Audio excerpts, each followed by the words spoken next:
Friday the 13th, the game. Not this one, though. This one's dead. It's a 1989 video game originally released for the NES and published by infamous toy manufacturer LJN, a company known for releasing multiple low-quality games throughout the entirety of the NES's lifespan.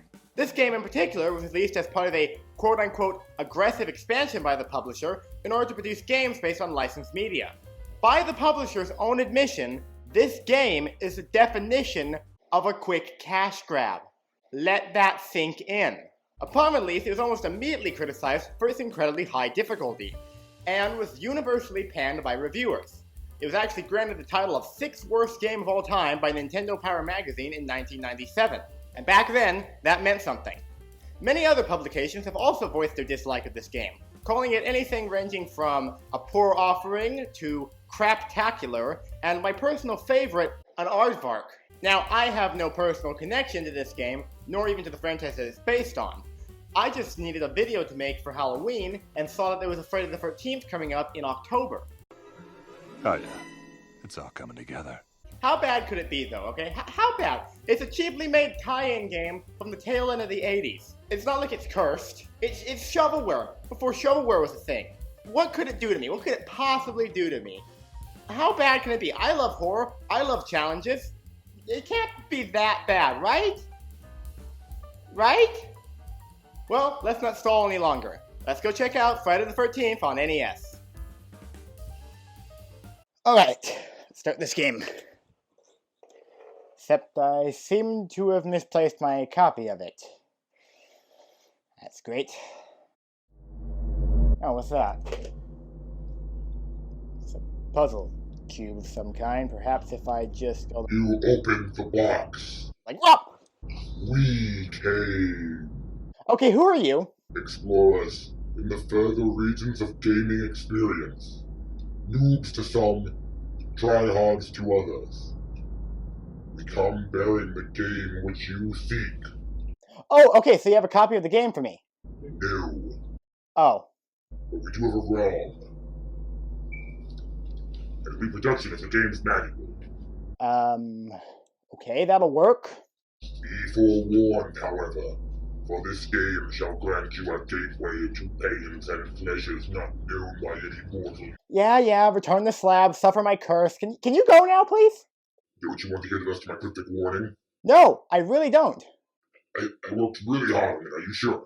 No, I really don't. Please, just leave. Please, it'll only take a minute, Okay, I'm gone. Okay, now let's begin. We're greeted by a brief animation before flashing to the title screen. You'd probably expect some opening credits or some copyright stuff before the title screen, but here, that all appears after we press start. Okay, interesting. Looks like we have a character select screen. There's George, who either looks like he's about to fall in a chocolate river or ask Shrek to do the roar. You decide which is funnier. Mark, who is the first cross-eyed character I've ever seen in a video game. Paul, who my lawyer has advised I do not make a joke about. Laura, who looks extremely displeased about the entire situation. Debbie, who I think is just Laura in a different wig. And Chrissy, who seems to have fallen asleep. Let's pick Mark. I've never met a cross-eyed person I couldn't trust, although that might be because I've never met a cross-eyed person. With our character carefully selected, we receive our only tutorial. Use the torch to light fireplaces. Okay, understandable. And now we're in the game. Yeah, that's it. Nothing else. Copyright, character, fireplace, and then start. Very direct approach. I like it. Like teaching someone to swim by throwing them in a lake. Well, we've started the game, and almost immediately we're attacked by what's supposed to be a zombie, apparently. These are the most common and simplistic enemy in the game. They spawn constantly and can do so anywhere on the map. Right now, all we have to defend ourselves is a rock. This rock is the first weapon we receive, and it's easily the worst. It's slow, does very little damage, and it arcs high enough to just barely miss the zombies. So it's only useful when up close. This game has absolutely no chill. I've only been playing for about 20 seconds max, and I've already got an alarm going off in my face. I think this means that Jason is attacking one of the other characters. This house on the map is lighting up, so let's go check it out. Oh, well, you're welcome, I guess. Don't think I did much, but I'll accept the ego boost. So, when you enter a house, or cabin, I guess, the game switches to this pseudo-third person behind the back camera, and I really don't like this. The best way I can describe how navigating these cabins feel is obtuse. It technically works, but it feels really weird, and more like a chore. It doesn't help that I cannot for the life of me tell where I am or where I am going when I'm inside one of these. I swear the geometry of these cabins makes no sense. It's like some sort of non-Euclidean— Ah! Jason! So, now we're playing Punch-Out, and I can't play Punch-Out to save my life, so we die. Well, Mark's gone. Rest in peace, Mark. He never saw it coming. You get it? 'Cause he's cross-eyed. Who's next on the chopping block? Chrissy, I guess. Turns out the timer on our friend's life is still ticking down, and we're halfway across the map from them. I initially try to go and save them, but I get distracted by a shiny thing I see floating in the air. It's a lighter, and we can use it to light one of the fireplaces, despite being told we have to use the torch. This game is off to a great start, isn't it? There's also a note in here. Go into the cabin near the cave. Do you have the slightest idea how little that narrows it down? Cabin near the cave? Which one? There's 4 of them! Why do I even want to? How do I know this isn't a trick? Who wrote this note? Why is it here? Why do I— Ah! Jason! And we're dead! Time for George. I honestly do not know what I'm supposed to be doing right now. I have a lighter. I guess I should try lighting the fireplaces again. Except I can't, cause there's another alarm. This time there's apparently some children getting attacked, and now I have to row across the lake to reach their cabins. I hate rowing this boat. Not even because it's hard to control or something like that, it's just pointless, and only exists to serve as an obstacle. I managed to reach the children in time and check around their cabin. There's nothing else here other than the children, and I will admit that the first few encounters with Jason did make me jump a bit, but him appearing is a lot less surprising when his health bar appears before he does. I still can't play Punch-Out, so we're dead again. And down to our last 2 characters, Paul and Laura. How about Paul? I actually do quite good this time with Paul. I light a few fireplaces and even find a better weapon in the form of a knife. I try exploring the caves a bit, but I can't find anything of note and return to the outside. Turns out this game has a day and night cycle, which is a bit surprising and at first kind of impressive, but it doesn't seem to have that much of an effect. The only change I noticed was that enemies seem to spawn more at night. That's about it. Oh, also Laura's dead! Apparently the alarm went off while I was wandering aimlessly and she got. I also get got shortly thereafter while testing out this other knife I found. Not by Jason, however. No. Instead, I get swarmed by zombies, survive barely, and then get killed by a random bird. Yep, you and your friends are dead. Game over. Okay, maybe we should do some research. Let's check out the manual that Gamer Demon gave me. Well, here's the manual. Remember when games came with these things? Pepperidge Farm remembers. If you don't, you're probably not old enough to get any of the references in this video. So apparently I was on the right track, because we have to light the fireplaces in the large cabins so that I can somehow find the torch, which is the one weapon Jason truly fears. It doesn't say how or where we can get the torch, it just says to light the fireplaces. Hope that's not gonna be a problem later. There's also a list of the weapons and items we can find and what they do. Wait a second. Pitchfork, the one weapon that can really harm Jason. Then why do I need the torch? I'm gonna need some answers here, please! It's probably fine, let's just figure out a strategy. Okay, first thing to do, kill as many zombies as we can. The manual recommends doing this because they can drop better weapons and items. In particular, I'm trying to get a hold of at least a knife and a lighter. My current strat is to try and light as many of the fireplaces as possible, as quickly as possible. I'm also gonna search the cabins that the notes direct us to see what they have to offer. I have no idea how to get Jason away from the children's cabin. So I used the time-honored technique of human sacrifice by switching to Chrissy and throwing her at Jason as a distraction. This doesn't work though, and I end up writing the children off as what we in the business call an acceptable loss. One of the notes I find direct us to a cabin containing a flashlight, which opens up more of the cave. I find some kind of secret room in the cave, but I can't open it without a key. So that was a waste of time. We run around a bit before getting jumped by Jason and being forced to switch characters again. Mark and George both die pretty quickly before I switch to Paul. I light some more fireplaces and explore the woods a bit, finding basically nothing. And now I'm back to having no idea what to do. I think I've lit all the fireplaces. I don't have a key for that door in the cave. Looks like there's cabins out in the woods, but I have no idea how to find them. Might as well wander around until that happens. Game over. Okay. This time, let's try exploring the forest first. I have been wandering this forest for so long. I do not know where I am going. The paths here make no sense whatsoever. They seem to loop in on themselves and pop out at random places. No matter how far left or right I go, a cabin never appears. I pick up a whole bunch of these vitamins though, which can heal other characters and will revive the current in-use character from death with a little bit of health. Well, that forest adventure killed half my remaining brain cells. Back to lighting fireplaces. Here, I employ a new strategy based on the ancient Roman principle of warfare, known as the The power of friendship is whack. No protect, just attack. Which essentially just means I left my friends and the children to die while I ran around looking for cool stuff. And cool stuff I did indeed find. I got a machete, a lighter, 4 bottles of vitamins, and a key. I'm also going around lighting the fireplaces in hopes that maybe I can... Oh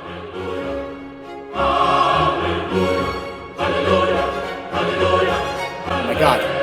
Is that... It is! It's the torch! The one weapon Jason truly fears, maybe sorta kinda. I can't believe it. It's just sitting here. It's kinda worse than the machete, honestly. But if it can kill Jason and get me out of this crummy game, then I don't care. He should appear any second now. There he is! Okay, now don't fumble this. I just have to... Wait, it's not doing anything. Why isn't it doing anything? It's supposed to be the one weapon he truly fears, maybe sorta kinda. Why did I have to go and find it if it's so lame? Did I just waste an hour of my life? No, please wait, no! Well, that's it. I'm done. Hope you've enjoyed the video, because I sure didn't.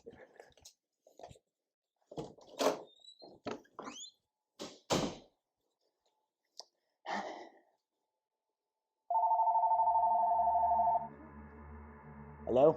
Hello. Yeah. Hi? What number is this? Well, who are you trying to reach? I don't know. Okay, wrong number then. Goodbye.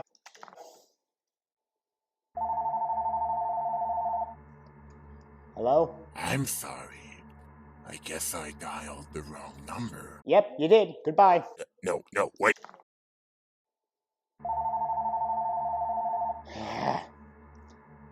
Hello? I just want to apologize for dialing the wrong number. Alright, cool then. Thanks. Goodbye. No, wait, don't hang up.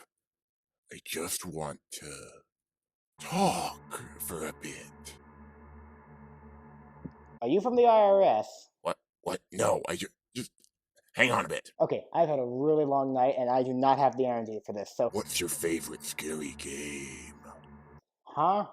Wait a minute. Dang it, you made me lose my place in the script! Okay, look, I've had enough of this. I am really tired, so I am just going to... No! I swear to God, if you hang up again, I'll... Well, that was stupid. Hello? Alright, we're gonna play a little game. It's called... What door am I at? You're standing in the front yard. What? You're right in front of a window. How am I not gonna see you? God dang it! Look, guy, just man up and finish the game. Why? Why? Yeah, why? What do I gain, huh? Why should I continue to put myself through that level of misery, huh? What do I gain from suffering in such a way? Why should I continue to torment myself? Oh, right. That's why. So, will you finish the game? Yeah, fine. First, we're gonna need to go gear up.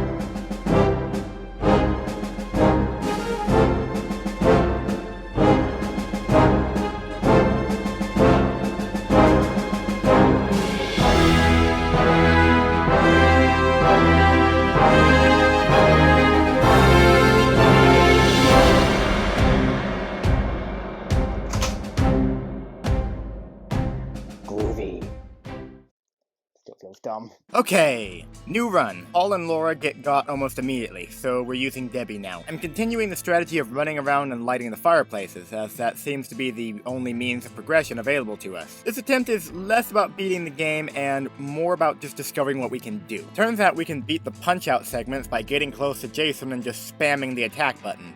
This doesn't get rid of him forever, but it does force him away from whatever cabin he's in. I also finally realized that each character has different strengths. Some run faster or attack better than the others, but it's kinda hard to remember which one does what when they all look like slight variations of a tennis player. This attempt doesn't go well as everyone dies pretty quickly, but we do at least learn a few useful things. Next attempt, we pick Laura for her fast running and attack speed, and start the usual process, gather weapons and light fireplaces. I'm gonna try and find out what's in that secret cave room, but we need a flashlight and a key. The key seems to spawn randomly around the map, but the flashlight I don't know. It seems to appear in cabins that the notes lead to, sometimes, but I don't really know. We do eventually find it, though, and make a mad dash to the cave. I wander a bit, but eventually find the secret door. Alright, let's see what we got.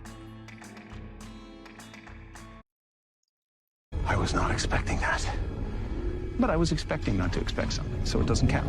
So, dear viewer, you may be wondering what this flying Medusa head is, and why it's in this cave. Well, apparently, this is the severed head of Pamela Voorhees, Jason's mother. Yeah. I don't get it, but I don't care. It took so long to get here. It's gotta drop something useful. The fight with it is pretty easy once you figure out the pattern. Just a couple more hits and... Ah! Wait, a machete? That's it? I mean, it's a good weapon, but if I wanted one, I could've just killed zombies till I got one. Did I just waste another hour of my life? Oh, and now Laura's dead. Great. And there goes Paul, Debbie, Chrissy survives, but then Jason wipes out the kids, and... game over. You know what? I've had enough of this. We're not cavemen. We have technology. I'm looking up a guide.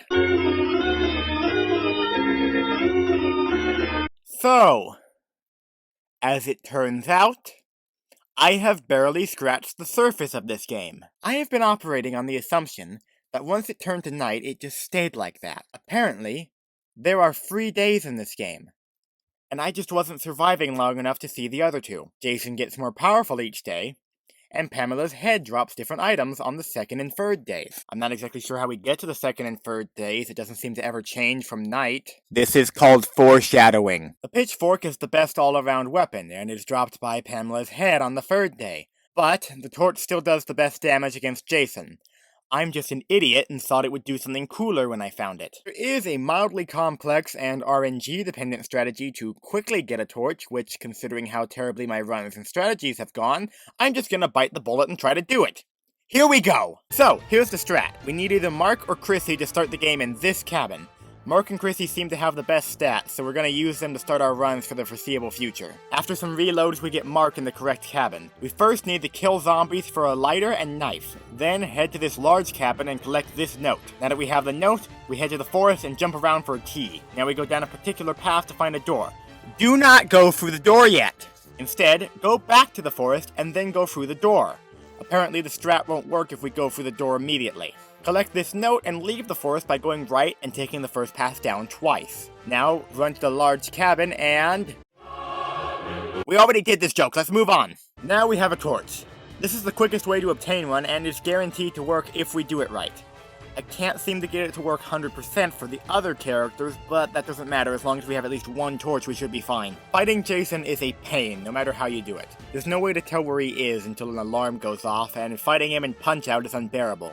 But fighting him on the path is pretty awful too if you aren't using either of the good characters. Best way to kill him as far as I can tell is to get the torch as soon as possible, and then chase him down while face tanking. The problem is that he keeps running away after I start to deal any decent damage to him. And while running around waiting for him to appear again, I start losing health to random enemies because they just keep spawning right on top of me. God dang it! Luckily, we have one other tool at our disposal.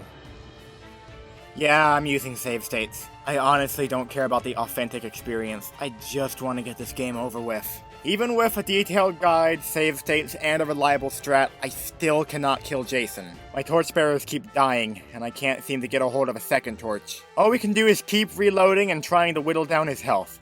So, enjoy this brief interlude. He's a cross-eyed tennis player, she's a sleepy-eyed dingbat. I still cannot kill Jason for, I don't know where he's at. This game seems ever-ending. There's an aching in my head. You and your friends are dead. Oh my god, this game is no fun. Why? Oh, why can't I kill Jay? Son, it's been an hour. Can't kill Jay. Son. Wait a second. Is he? Oh my god, he's dead. I did it. It's over. Wait, what? Jason's still alive. No, wait, don't tell me I have to...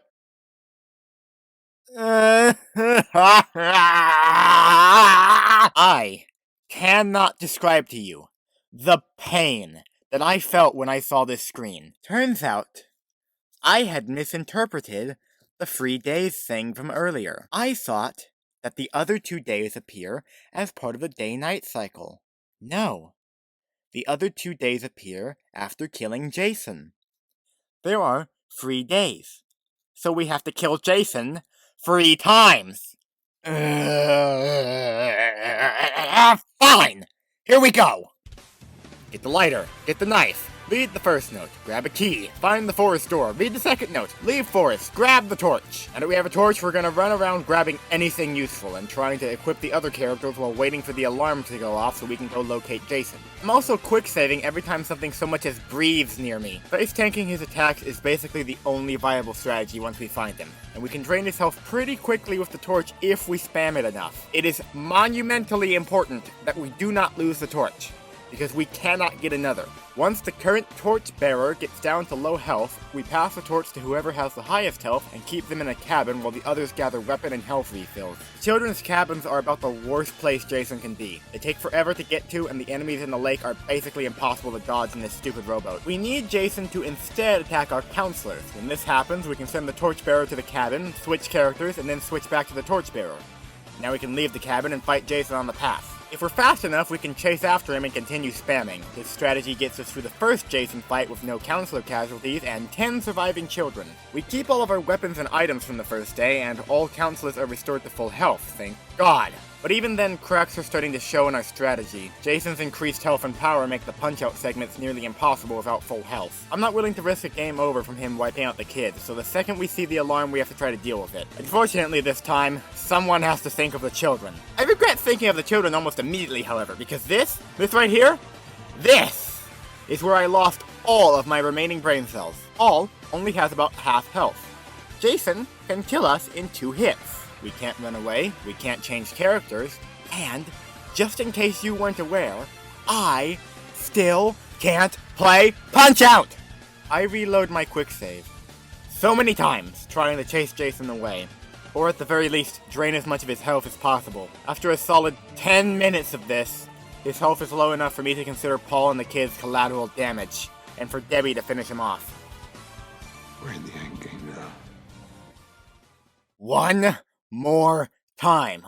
One more goddamn time and the game is over! We finally get somewhat lucky as Jason decides to attack the other counselors instead of the children for a change. Chrissy and George both sacrifice themselves to the cause, losing our torch in the process. But we don't need it anymore. Jason is on his very last sliver of health. All we need to do is track him down and we can end this. With no weapons, 2 surviving children, and only 3 counselors, we switch to Laura and exit the cabin. All we need is a few good hits and...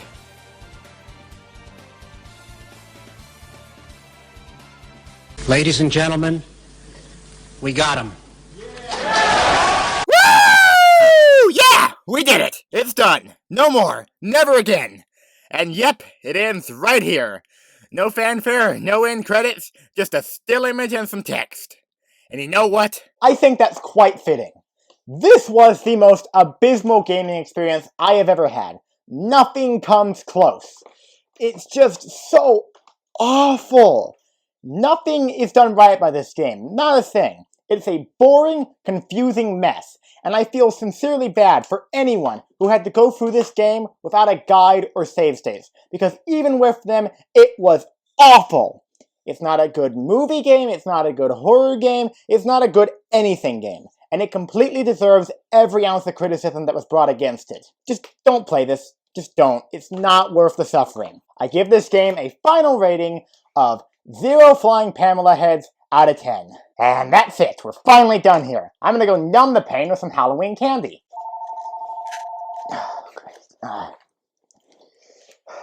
Hello? Hello.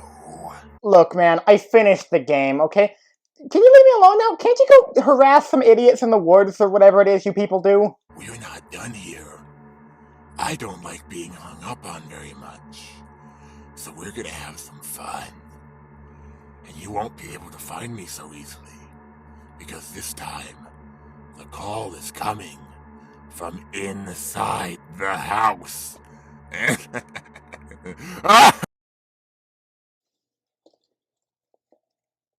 What? How? You laugh really loudly, man. This was so much easier in the 90s.